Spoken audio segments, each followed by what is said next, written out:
자들은 크리스마스 때에 뭘 생각할까요? 우리하고 다르지 않습니까? 그 사람들은 무슨 생각을 하면서 크리스마스를 맞이할까요? 어떤 장사를 하는 사람들은 매상을 생각하겠죠.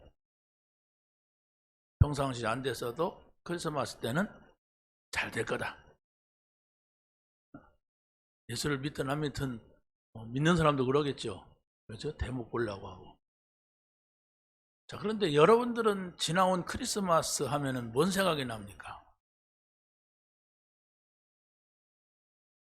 아무것도 생각 안 납니까?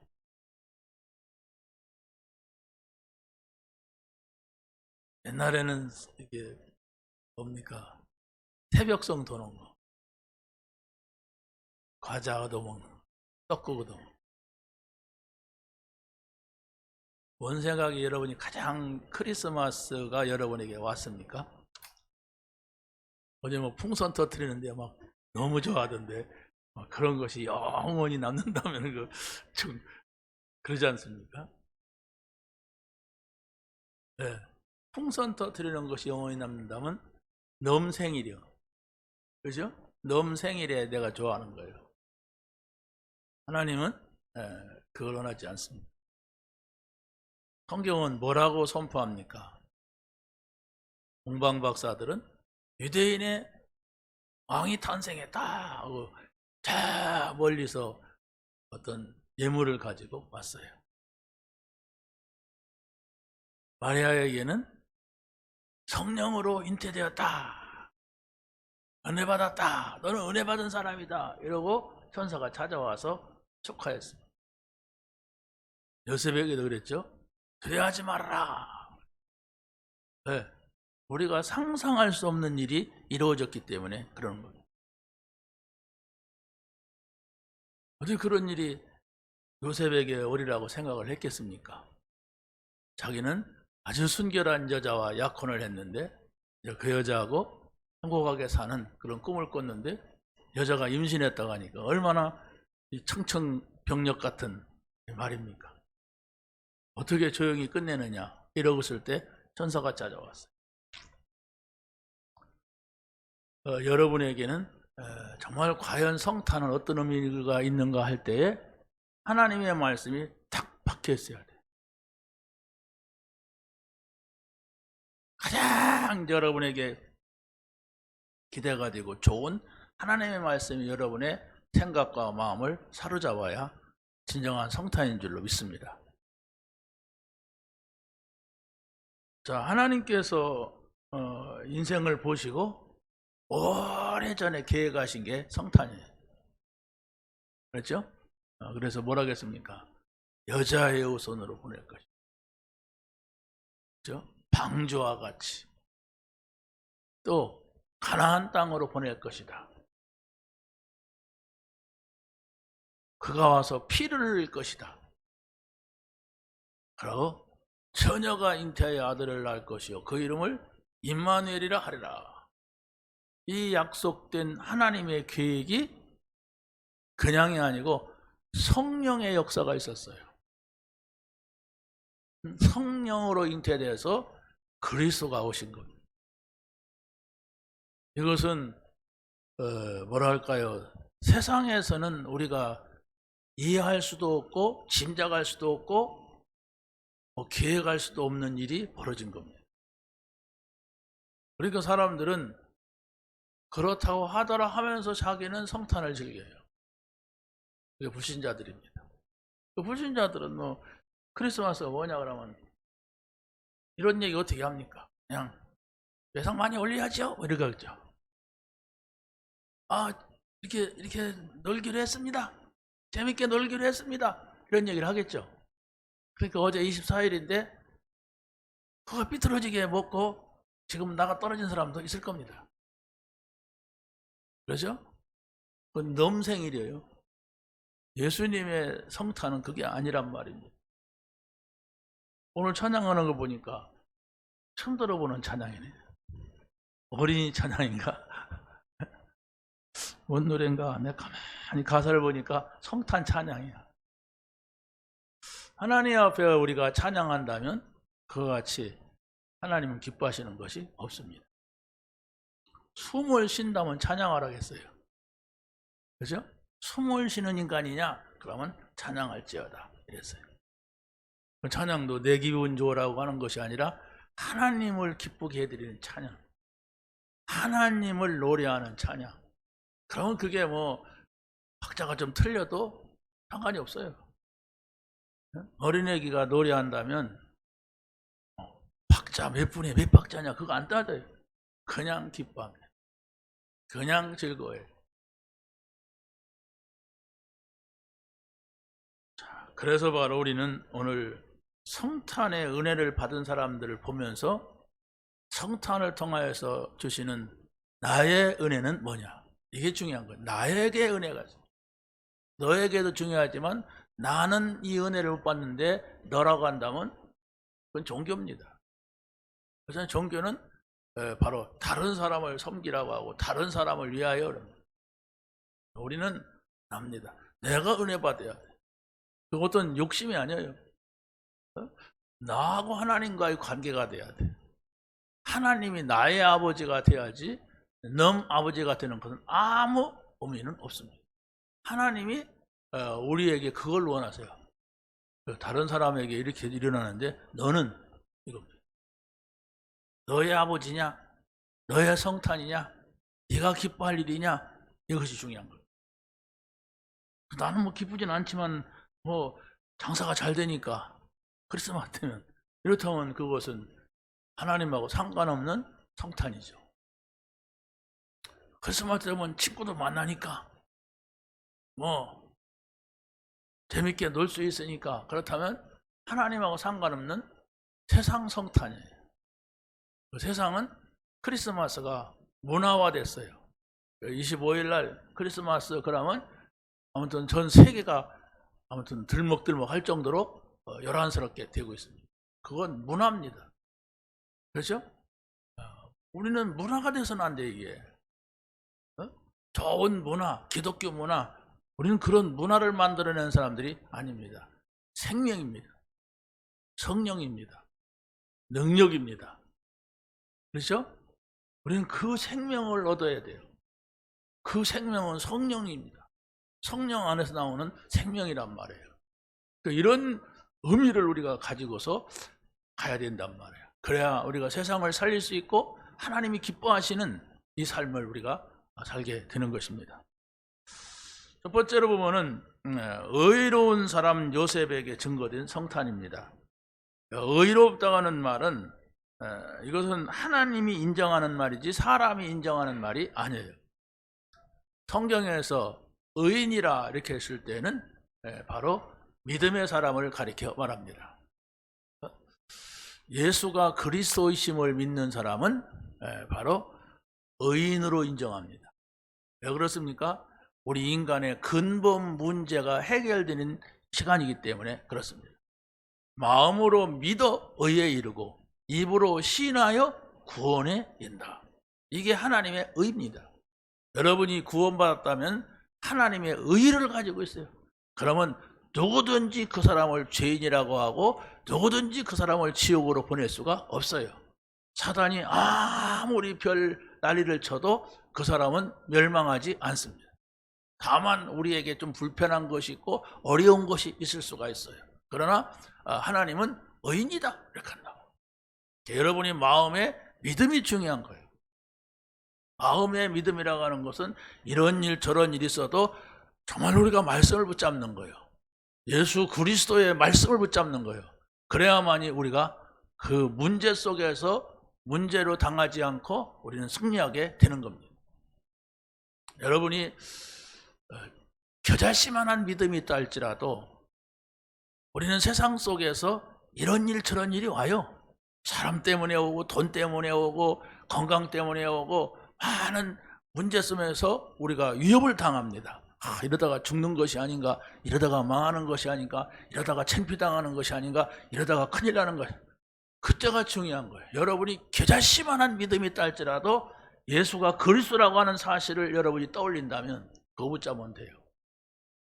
근데 그렇지 아니하고 깊은 곳에 어떤 사람의 자존심이나 어떤 사람의 욕심이나 어떤 사람의 상처라든가 거기로 붙어버리면 이게 큰일 나는 거예요. 사단은 그걸 말하는 겁니다. 여러분이 가장 어려울 때 여러분의 상처를 받게 하고 상처가 생각나게 해요. 그래서 한없이 그 미궁으로 빠져들게 하는 겁니다. 그래서 여러분이 평상시에 믿음을 갖는 게 중요해요. 무슨 믿음? 내 인생 모든 문제를 해결하신 그리스도. 여기에 강한 충격이 아니라 강한 감동이 있어야 돼요. 충격을 받는다는 것은 상처입니다. 그러나 감동을 받는다고 하는 건 치유예요. 이걸 여러분 생각해야 됩니다. 여러분이 뭐가 그렇게 좋습니까? 복음이 좋아야 돼요. 여러분이 뭐가 그렇게 즐겁습니까? 하나님이 즐거워야 돼요. 그렇죠? 여러분이 뭐가 그렇게 눈물 날 정도로 정말 기쁩니까?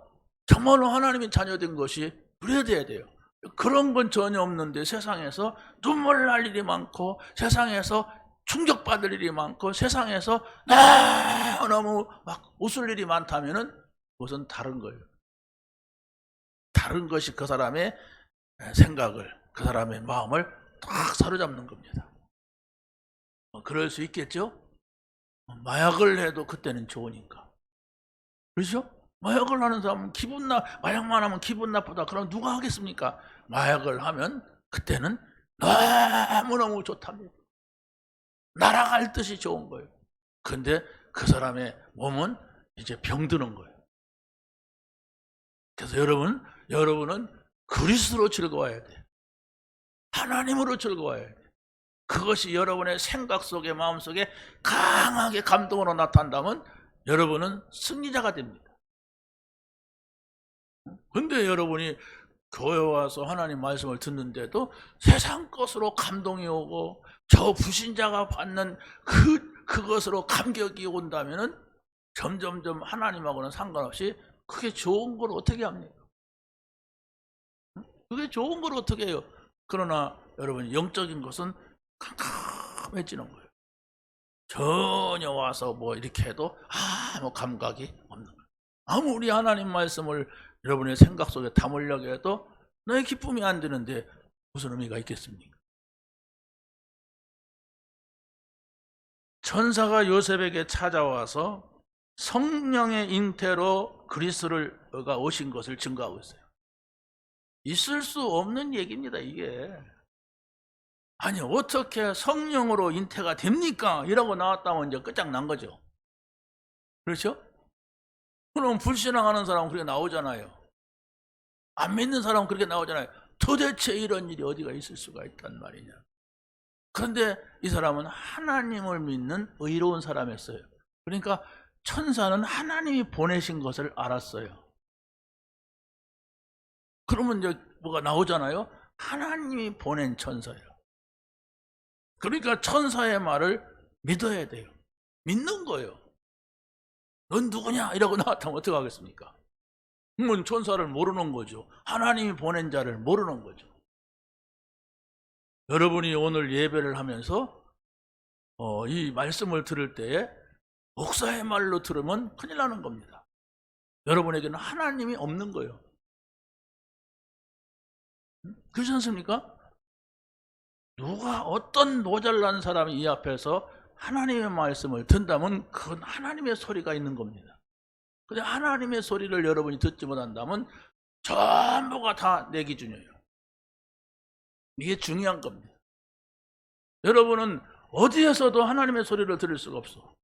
그러나 어디에서나 하나님의 소리를 듣는 사람은 자연을 보고도 하나님의 소리를 듣습니다. 그렇죠? 세상에서 돌아가는 이상한 일을 통해서 하나님의 소리를 들어요. 그런데 여러분이 강단에서도 하나님의 소리를 못 듣는다면 이런 데서는 불가능합니다. 자연에서는. 자, 그래서 바로 요셉 뭡니까? 성령으로 잉태됐다고 하는 것은 바로 뭐냐? 요셉과 마리아가 동거해서 아이를 낳았는데 그가 그리스도라 그랬다면은 누구나가 받아들일 수 있는 일이죠. 근데 그렇게 오실 줄 알았어요. 그리스도가 그렇게 오실 줄 알았는데 그러지 않고 아담의 원죄를 가지지 않은 그리스도가 오시는 거예요. 그게 처녀 잉태입니다. 모든 사람은 아담의 원죄를 가지고 태어나서 그냥 그대로 두면, 예수 믿지 않으면 어떻게 됩니까? 지옥 가는 거예요.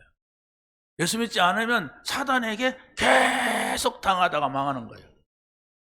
그래서 바로 원죄 문제를 해결할 수가 없는 거죠. 그런데 바로 예수님이 성령으로 잉태되어서 오시는 것은 바로 무엇입니까? 원죄 문제가 적용되지 않는, 원죄가 내려오지 않는 그 한 사람이 와서 우리를 위하여서 십자가에서 죽으시는 겁니다. 이것은 하나님의 특별 섭리에 의하여서 일어나는 것입니다. 특별 섭리라고 하는 것은 바로 뭐냐면, 먼저 반대로 자연 섭리, 일반 섭리를 우리가 신학에서는 공부하거든요. 일반 섭리, 자연 섭리라는 것은 꽃이 피고 지는 건 자연 섭리예요. 그렇죠? 사람이 태어나고 죽는 것은 일반 섭리예요. 그건 누구나가 알고 인정하는 섭리입니다. 근데 예수 믿는 사람이나 그렇게 생각하지, 예수 안 믿는 사람은 그냥 그러나 보다 하죠. 그러나 우리는 하나님께서 이 만물을 만드시고 피고 지게 하신다. 하나님께서 우리 인간을 태어나게 하고 살다가 죽게 한다. 이건 뭐 누구든지 거부할 수 없고 부인할 수 없는 하나님의 섭리입니다. 하나님이 행하시는 것이란 말이에요. 그런데 특별 섭리는 뭐냐? 구원입니다.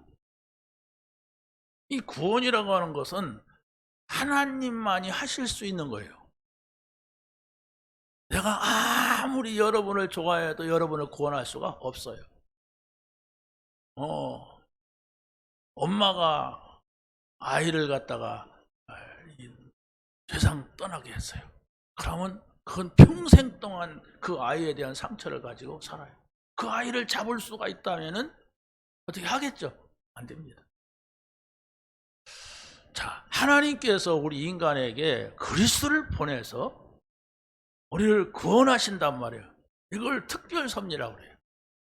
이건 그 어떤 방법이 또 있는 것이 아니라 하나의 방법, 그리스도만이 오셔야 돼. 그리스도가 오셔서 십자가에서 죽으셔 피 흘려야 돼. 그래야만이 그것으로 우리가 구원을 받아요. 그런데 이 일이 바로 나에게 이르렀다고 하는 것은 그게 최고의 은혜인 겁니다. 평생을 교회를 다녀도 예수가 그리스도라는 사실을 모르고 다니는 사람들이 50%가 아니라 7, 80% 돼요, 한국에. 왜 그러냐 할 때는 예수가 오직이라는 것을 모른단 말이에요. 오직 예수 믿어야 구원받는다는 사실을 모르고 그냥 다니는 거예요. 뭘 위해 다닙니까? 오늘 하루의 나의 평안, 내가 하는 일이 잘 되게 해 주십시오. 그저 잘 되게 해 주십시오. 이게 뭐예요? 불신자 소재 올리잖아요. 노름도 올 한해는 잘 돈도 많이 따게 해서 이렇게 소재 올리더라고요. 이게 미신입니다.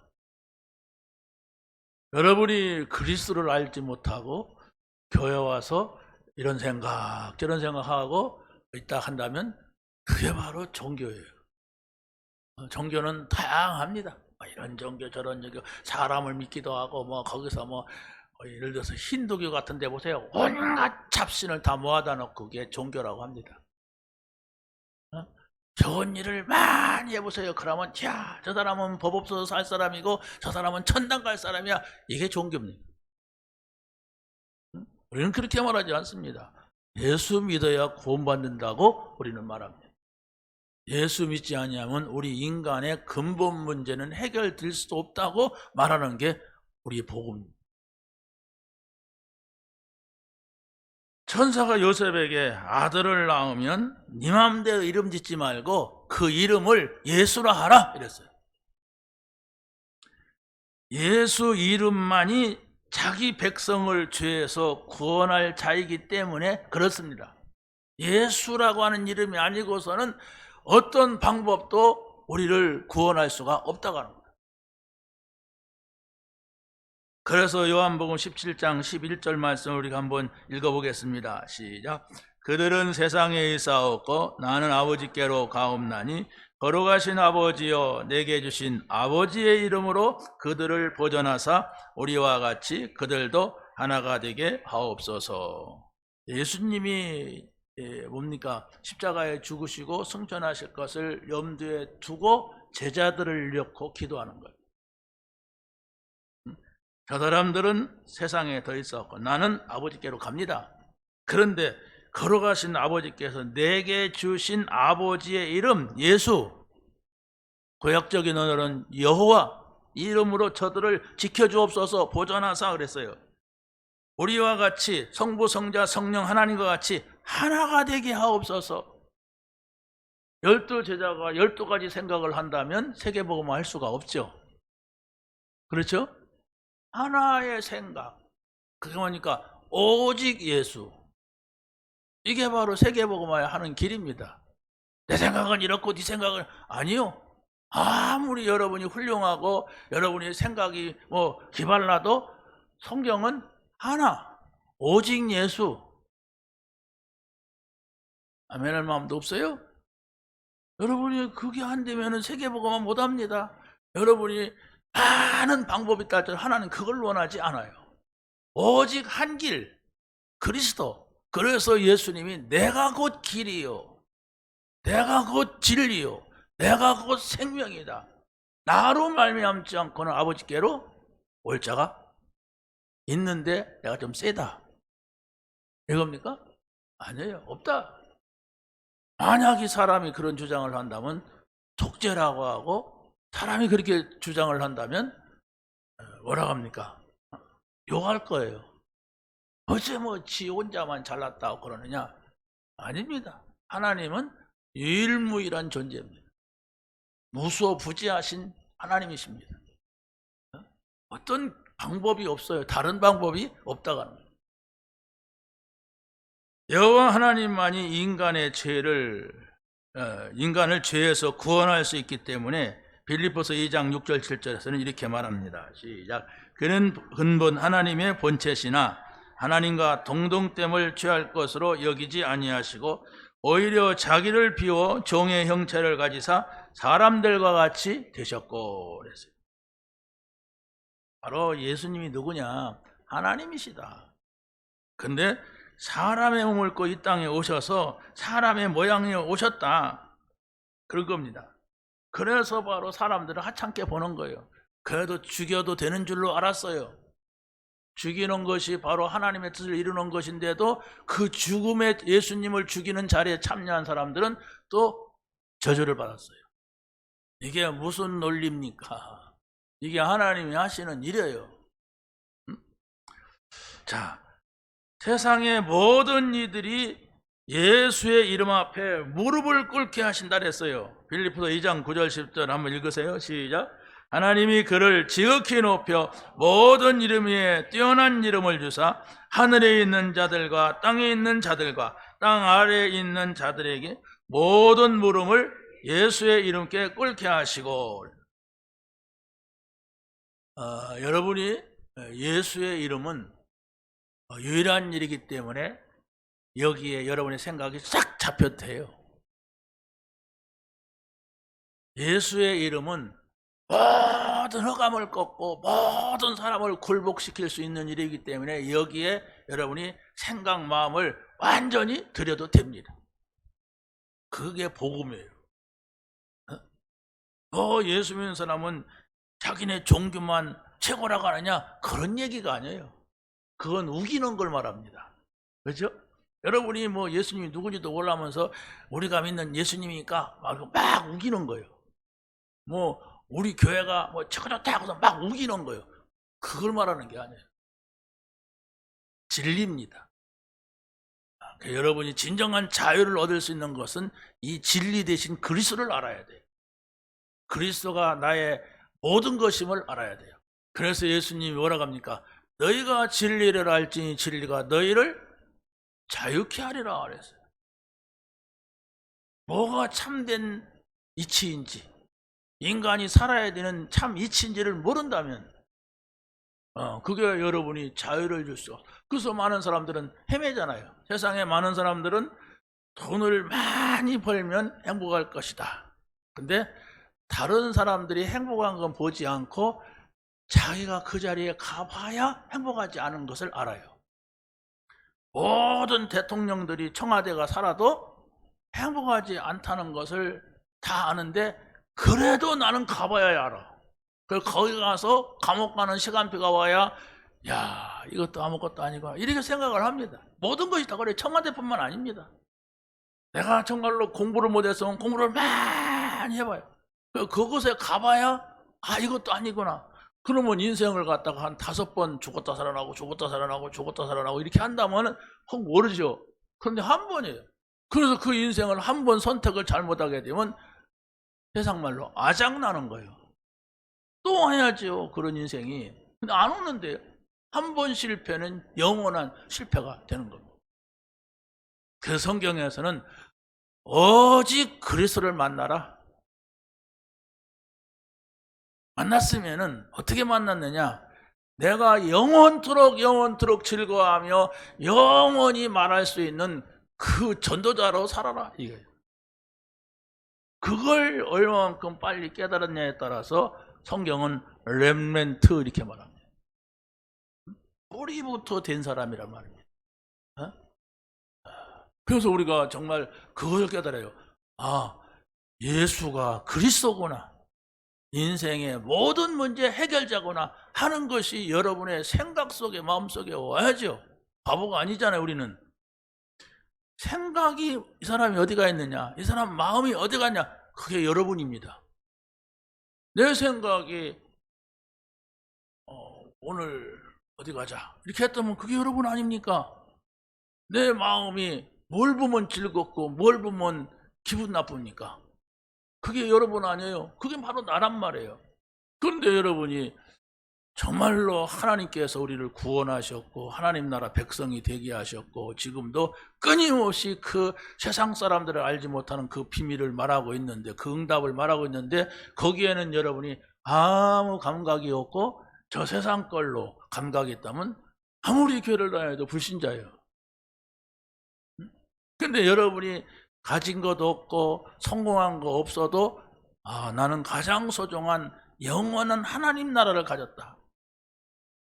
이건 우리가 막 가졌다고 하자가 아니잖아요. 성경에서 말하는 거예요. 우리는 성경을 보고 하나님을 믿는 겁니다. 성경적인 신앙을 가지고 가는 사람들입니다. 그게 여러분의 생각 속에 여러분 마음 속에 강하게 감동이 오고 강한 감격이 오고 감사가 되고 그래야 됩니다. 그래야만이 여러분은 든든하게 서가는 거예요. 하나님의 사람으로 서가고 하나님 나라를 바라보는 사람으로 서가는 겁니다. 그것이 여러분에게 감동이 감격이 감사가 없다면 분명히 그 사람은 다른 것으로 감사할 것 감격할 것 기쁠 것 찾습니다. 그걸 찾아야 될 사람은 그래야만이 보람도 느끼고 기쁨도 있어요. 그러니까 불신자들도 자기가 하는 일을 특별하게 찾아가지고 거길 가는 사람들은 감사가 있고 감격이 있어요. 기쁨이 있습니다. 그러니까 그대로 가는 거예요. 그렇지만 나중에 가서 그게 진리가 아니라면 어떻게 돼요? 아, 이것도 아니었구나. 이러고서 늙어서 죽을 때 후회하는 사람들이 얼마나 많습니까?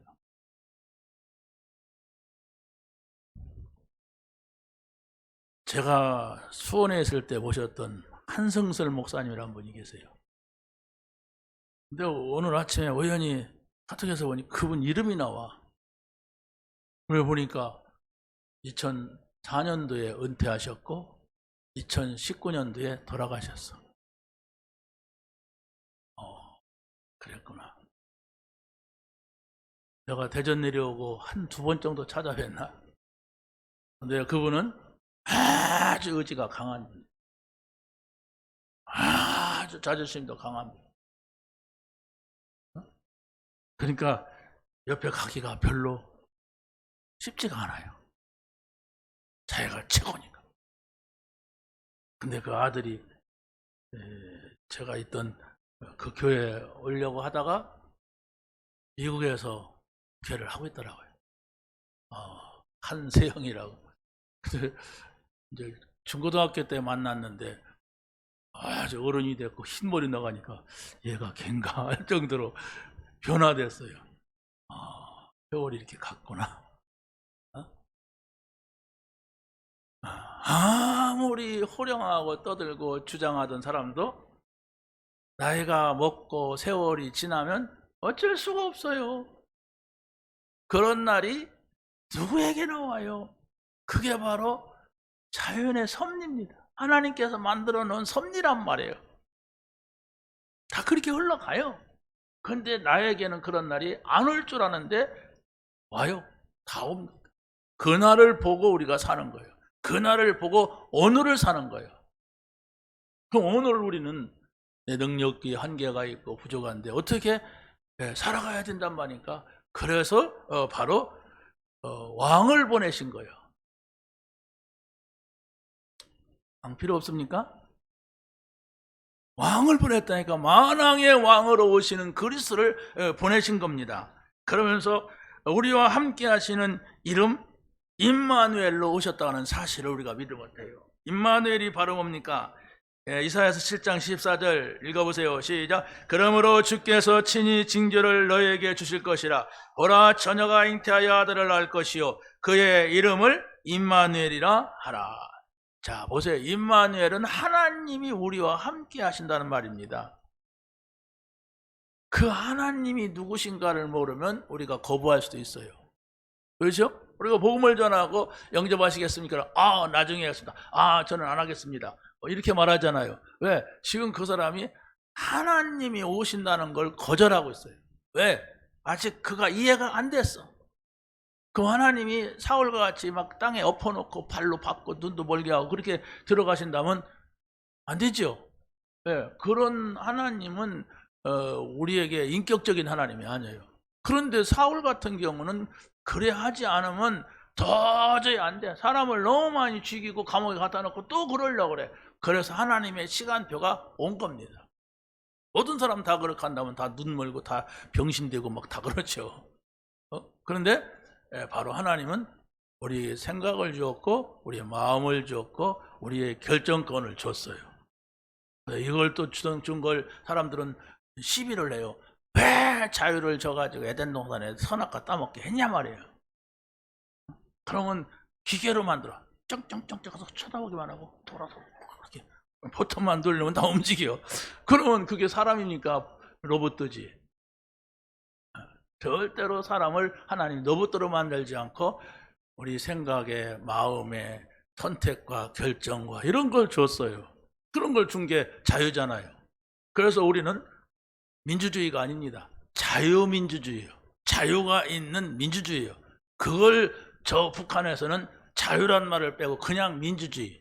그 좌파들이 그걸 하는 거예요. 자유를 뺀 민주주의. 당해야지. 당했을 때는 이미 끝난 거예요. 여기가 북한 민주주의가 되면 어떻게 돼요? 독재가 이루어지죠. 우리가 박정희 독재라고 하면서 막 한 거랬는데 나중에는 더 하잖아요. 막. 그게 인간들이란 말이에요. 우리와 함께 하시러 오시는 그리스도. 말씀이 육신이 되어서 오신 그리스도. 하나님을 본 사람은 없지만은 예수 그리스도가 오셨어요. 그래서 예수 그리스도를 보면서 우리가 하나님을 보는 겁니다. 두 번째는 하나님께 은혜를 받은 자 마리아에게 증거된 성탄입니다. 그래서는 하나님의 은혜를 받은 자에게 평안을 주시는 분이라는 사실을 여러분이 기억하면 됩니다. 그리스도의 소식을 듣고 은혜 받은 자는 찾아오는 것이 평안이었어요. 그래서 바로 누가복음 1장 28절 30절에 이렇게 말씀한 겁니다. 시작. 그에게 들어가 이르되 은혜 받은 자여 평안할지어다. 주께서 너와 함께 하시도다 하니 천사가 이르되 마리아여 무서워하지 말라. 내가 하나님께 은혜를 입었느니라. 이 은혜를 입은 사람은 아무것도 염려하지 않아도 됩니다. 바로 그리스도가 여러분의 구주로 찾아와서 여러분이 기쁜 마음으로 그를 영접을 했다면 아무것도 염려하지 않아도 돼요. 오직 기도와 간구로 여러분의 구할 것을 감사함으로 하나님께 아뢰면 된단 말입니다. 그러면 하나님의 평강이 여러분의 생각과 마음을 지키신다 그랬어요. 생각과 마음은 우리 평안이 머무를 수 있는 요소입니다. 여러분 생각이 이게 뭐야? 이건 잘못됐다. 그럴 때는 불안하잖아요. 그렇죠? 여러분의 마음이 이건 좋은 것이다. 이런 일도 있구나. 기쁘다. 그럴 때는 여러분의 마음에 평강이 찾아오는 겁니다. 바로 그리스도가 그런 분이에요. 여러분이 그리스도가 여러분의 생각 속에 마음 속에 어떤 분으로 기억하고 어떤 분으로 여러분의 마음에 오셨습니까?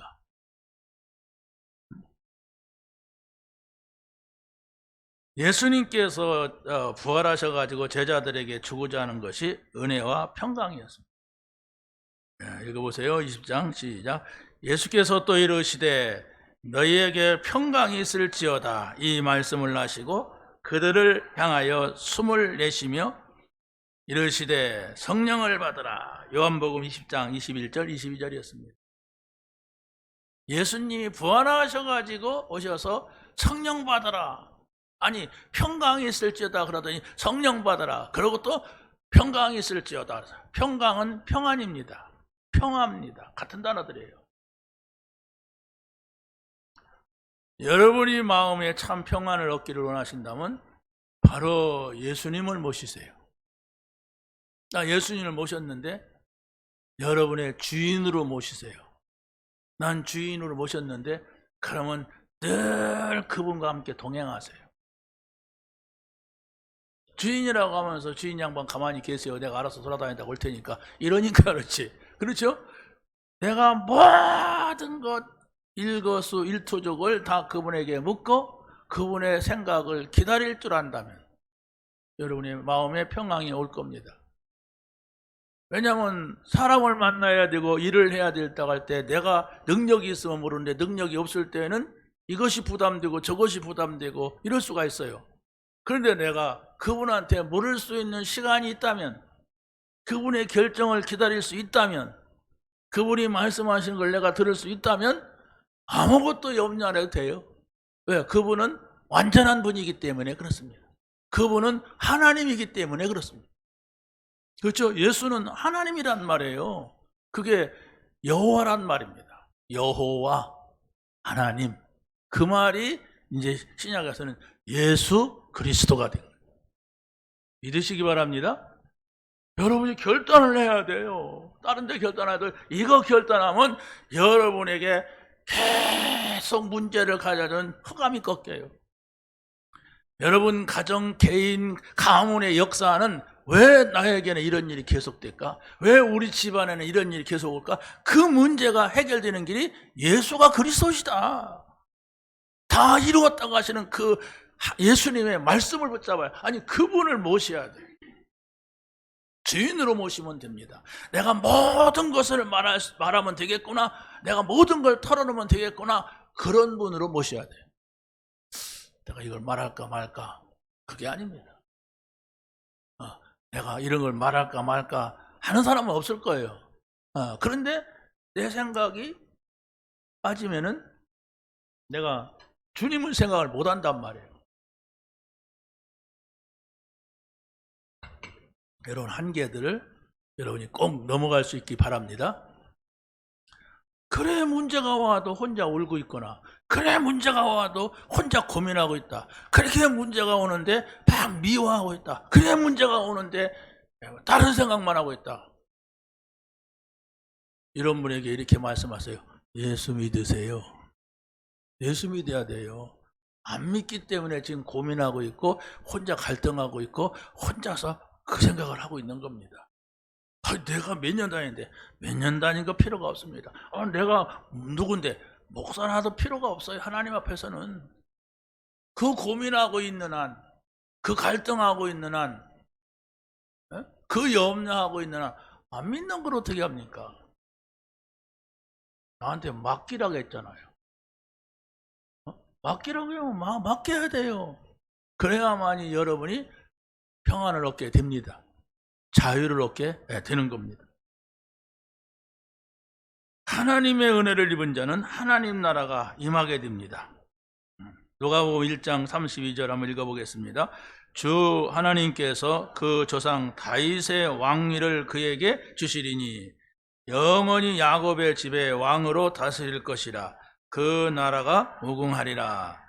자, 주 하나님께서 그 조상 다윗의 왕이라고 했는데 다윗은 유다 지파입니다. 그렇죠? 야곱이 유다에게 축복할 때 너를 통하여 왕이 세워질 것이다 그랬어요. 그 너가 누구냐? 다윗의 혈통을 타고 오는 그리스도다, 이걸 말하는 거예요. 그 다윗은 바로 그리스도가 왕이 되심을 보여주는 그림자입니다. 그래서 바로 그 야곱의 집을 왕으로 다스릴 것이며 그랬어요. 다시 말해 하나님의 야곱은 12아들이 있죠. 12지파가 있죠.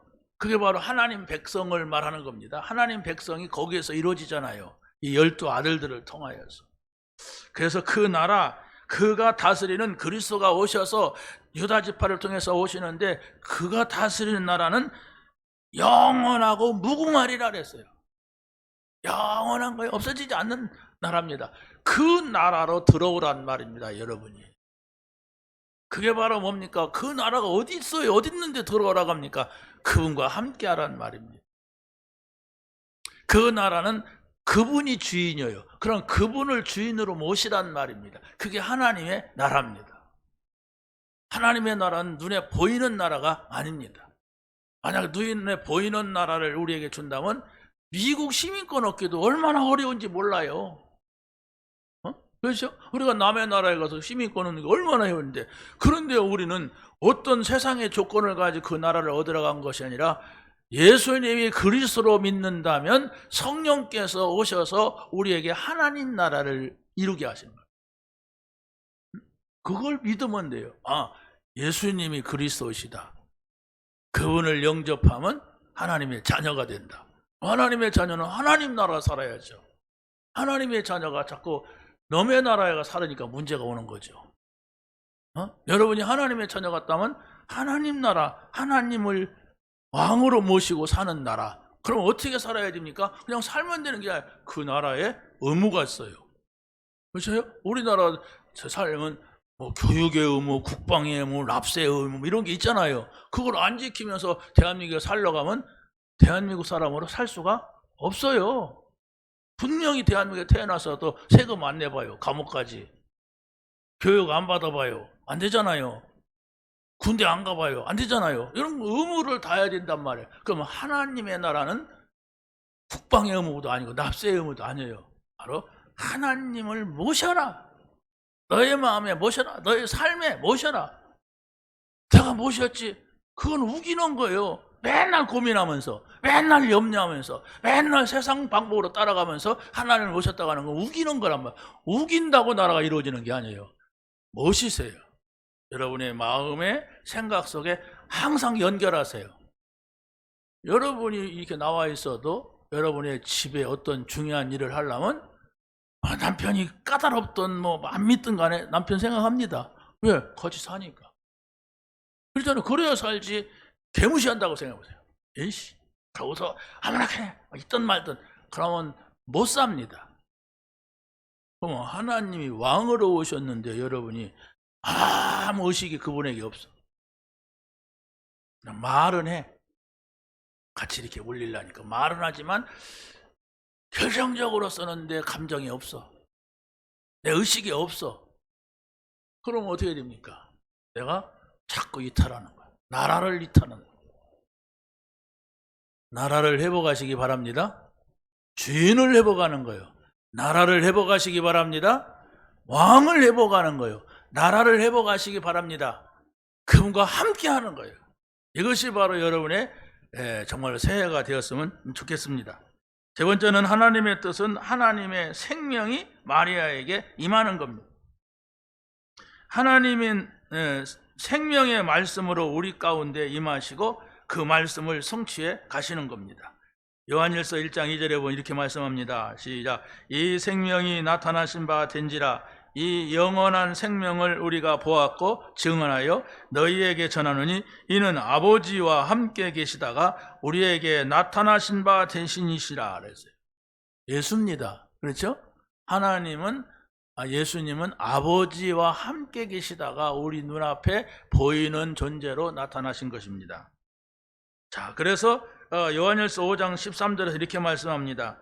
내가 하나님의 아들의 이름을 믿는 너희에게 이것을 쓴 것은 너희로 하여금 너희에게 영생이 있음을 알게 하려 함이라.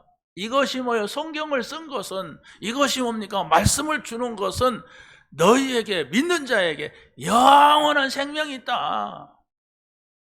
이건 어마어마한 거 아닙니까? 영원한 생명. 우리는 육의 생명은 영원하지 않잖아요. 뭐 90살도 못 돼갖고 죽더라고요. 빨리 죽는 사람은. 그건 뭐 굉장한 사람은 또 100살까지 넘기도 하네. 그런데 100살 넘은 사람 보니까요, 사람 같지가 않아요. 쫄쫄하고 그냥 광대뼈 마냥 쭉 나오고 막 아무것도 못해. 그냥 연명이에요, 연명. 그렇게 오래 사는 것도 즐거워할 필요가 없어요. 왜? 이 땅에 사는 것이 그렇단 말이에요. 그래도 막 그냥 이 땅에 살려고 하는 게, 이 땅에 소망밖에 없으니까 막 되도록이면 오래 살고 많이 살려고 막 뭐 주워 먹고 이렇게 하는데, 그렇게 해갖고 오래 살면 뭐합니까? 인간도 아니야. 한식 막 먹는 거예요, 먹는 거. 그 즐거움밖에 없어. 눈도 안 보이고. 그러니까 이삭도 그냥 그랬으니까 막 우리 아들이 사냥해갖고 오는 그것만 치다고 그랬다가 막 실수하고 그러잖아요. 그럴 바에야 우리가 영원한 하나님 나라 어차피 갈 거 다 가는 거 빨리 가는 것도 뭐 그렇게 나쁘진 않아요. 뭐 하나님이 데려가야 가겠지만은 우리가 그렇게 막 이 땅에서 막 오래 살려고 하고 막 하다가 막 죽으니까 너무 억울해. 그럴 필요는 없어요. 인간답게 살고 일하다가 가고 그래야지. 아무 일도 못하고 그냥 밥만 먹으려고 하고 이렇다면 그 무슨 인간입니까 그게. 우리는 영원한 나라, 하나님 나라, 이게 준비되었다는 사실을 알고, 아니 그 나라가 이미 우리에게 임했어요. 그래서 이 나라를 누려야 돼요. 여러분이 뭐 일도 해야 되겠지만은 더 중요한 것은 그 나라 안에서 일을 해야 돼. 그분을 왕으로 모신 일을 해야 돼. 그분이 나의 주인으로 모신 가운데 일을 해야 돼. 그러지 않으면 그 밖의 것은 아무 필요가 없어요. 여러분이 대단한 사람이 되어도 하나님은 대단해? 내가 오늘 너를 부른다면 그때 한 일 다 뭔 소용이 있겠느냐. 예수님이 말씀을 했어요. 부자가 막 큰 소리 치고 자랑하니까 네가 오늘 하나님이 부른다면 다 네 것이 되겠느냐 이랬어요. 가져갑니까? 막 금도 갖다 가져가지. 옛날에는 왕들이 막 하도 가질 거 많으니까 그걸 다 어떻게 할까 하다가 막 봉을 갖다 막 넣었잖아요. 막. 그러고 막 종도 갖다 살은 있는 사람을 같이 나랑 들어가자 그랬고 막 무덤 속으로 끌고 들어갔잖아요. 이게 얼마나 횡포입니까? 이게 이 땅에서 살고자 하는 사람의 어리석음입니다. 자, 마지막입니다. 최고의 학자들인 동방박사들에게 증거된 성탄입니다. 동방박사들이 선포합니다. 유대인의 왕으로 나셨다 그랬어요. 유대인의 왕이 나셨다 그러면서 찾아가서 경배를 하게 됩니다. 다시 말하면 왜 이런, 지금도 박사 그러면 그 박사 받기가 쉽지는 않잖아요. 그런데 이 당시에 박사라고 하는 것은 희귀한 사람들이 박사가 돼요. 제자가 박사가 되지 어떻게 뭐 양을 치고 먹고 사는 시대에 그렇게 되겠습니까? 그런데 이 사람들이 와서 이는 과학적인 것을 밝히는 거예요. 그럼 비몽사몽간에 이루어지는 일이 아님을 박사들이 와서 선포하고 가는 겁니다. 그러면서 동방박사들이 유대인의 왕에게 찾아와서 경배하는데 유다에게 언약하신 그리스도가 오시게 된 것을 말합니다. 그래서 창세기 49장 10절 말씀을 보세요. 시작. 규가 유다를 떠나지 아니하며 통치자의 지팡이가 그 발 사이에서 떠나지 아니하기를 실로가 오시기까지 이르리니 그에게 모든 백성이 복종하리로다. 이 창세기 49장 10절 말씀은 야곱이 유다에게 축복하는 내용입니다. 12아들에게 다 축복하는데 유다에게만 규가 유다를 떠나지 않아. 규가 뭡니까? 홀을 말합니다. 임금이 들은 홀. 우리는 잘 안 봤죠? 임금만이 드는 거예요. 통치자의 지팡이, 그래서 바로 임금에게 이 지팡이의 상징은 백성을 다스린다, 권세와 권력을 말합니다. 그리고 실로가 오시기까지, 실로는 메시아를 상징하는 겁니다. 메시아를 가리키는 거예요. 그리고 그에게 모든 백성이 복종하리라. 백성이 복종한다는 것은 없어요. 왕에게 복종하는 겁니다. 그가 유다를 통하여서 오실 것이다, 이렇게 예언을 했던 겁니다. 그리스도가 유다 왕 다윗의 계통으로 오셨다, 이렇게 말합니다. 그러니까 우리가 유다 왕 다윗이다 이렇게 말하면, 아, 유대인만을 구원하기 위해서 오시는구나, 이렇게 착각을 하면 곤란한 거예요. 유다 지파를 통하여서 오셨어요. 유대 땅으로 오셨을 뿐입니다. 베들레헴으로 오셨어요. 그러나 베들레헴만 구원하려고 오신 게 아니잖아요. 그 유대인들은 이렇게 착각을 해가지고 우리 하나님, 우리만 구원하려고 이래가지고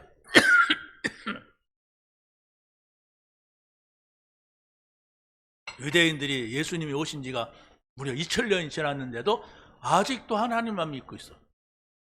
이게 어떻게 바보 같은 짓이죠. 응? 자, 그래서 유다 땅 베들레헴이라는 데까지 예언을 해주고 있고, 다윗의 혈통으로 온다는 사실을 말해주고 있고, 시간이 없습니다. 그런데 요셉은 다윗의 가문의 사람으로서 원래는 나사렛에 살았어요. 그럼 나사렛에서 태어나면 안 되잖아요. 베들레헴으로 오신다고 했는데, 그런데 바로 로마 황제가 바로 모든 로마 치하에 있는 사람들은 호적을 해라. 그래갖고 호적을 하는데 고향에 가서 해라, 가문에 가서 그걸 적어라, 이렇게 해가지고 요셉이 마리아와 함께 결혼을 하고 베들레헴에 호적하러 갔다가 거기서 예수님이 태어난 거예요.